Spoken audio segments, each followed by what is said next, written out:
ఈ ఎలక్కే చిట్టి పిక్కి షోలను చూస్తుంటే పాపం జాలేస్తుందిరా. ఒక చిన్న వాయిస్ రికార్డ్ వల్ల వాళ్ళని ఎంత ట్రోల్స్‌లో వాళ్ళ గుద్దబాలు తగ్గించాలో అంత తగ్గిచ్చారు.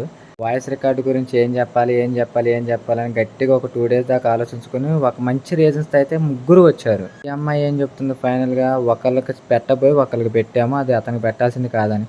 కానీ అదేందో మరి అతను ఎక్స్‌పెన్సివ్ అని అడిగిండు. ఈమె వాయిస్ రికార్డ్ కూడా ఎక్స్‌పెన్సివ్ గురించి మాట్లాడింది. అంత చిన్న లాజిక్ ఎట్లా మిస్ అయ్యారు? గర్ల్స్ వాయిస్ ఏంది మరి? ఆ అమ్మాయిని పాచి పని చేసుకోవటం అని ఎందుకన్నావు? ఇంత చిన్న లాజిక్ ఎట్లా మిస్ అయ్యారు? చేసిందే తప్పు.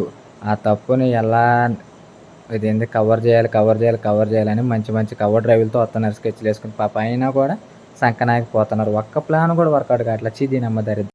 పింక్ అని గుద్ద బల్బు చూపియకూడదు. అందుకే పెద్దలంటారు ఎంత ఒదిగుంటే అంత మంచిదని. ఈరోజు మీ గుద్ద బలిపే మిమ్మల్ని ఈ స్టేజ్‌కి తీసుకొచ్చింది. అబ్బాయిలు వాయిస్ రికార్డులు ఎట్లా పడితే అలా మెసేజ్‌లు పెట్టడం వల్ల వాళ్ళకి అట్లా పెట్టాము. సో, ఒకళ్ళకి పెట్టబోయి ఇతనికొచ్చింది అన్నారు. సరే అది నిజమే అనుకుందాం. మరి అమ్మాయి పరిస్థితి ఏంది? అమ్మాయిని ఎందుకు తిట్టారు? నువ్వు అమ్మాయివే కదా! మరి ఆ మాత్రం సెన్స్ లేదా? లేడీస్‌తో బూత్ వీడియోలు తెస్తావు కదా అని ఎర్రిపోక మాట్లాడని చెప్తే కుత్త పగలు దింగుతా నేను ముందే చెప్తున్నా. కంటెంట్ వేరు, బిజినెస్ వేరు. కంటెంట్ వేరు, కస్టమర్ వేరు. కంటెంట్‌తో ఉండే పార్ట్నర్ వేరు, రియల్ లైఫ్‌లో మన షాప్‌కొచ్చే కస్టమర్లు వేరు. మనల్ని రిసీవ్ చేసుకునే పర్సన్స్ వేరు. నేను చెప్పేది ఇది. ఎరుపుకి సంబంధాలు లేకుండా నన్ను కూడా ఎలా పడితే అలా మాట్లాడితే గుద్ద పగలదింగుతా. పింకేగా మరి.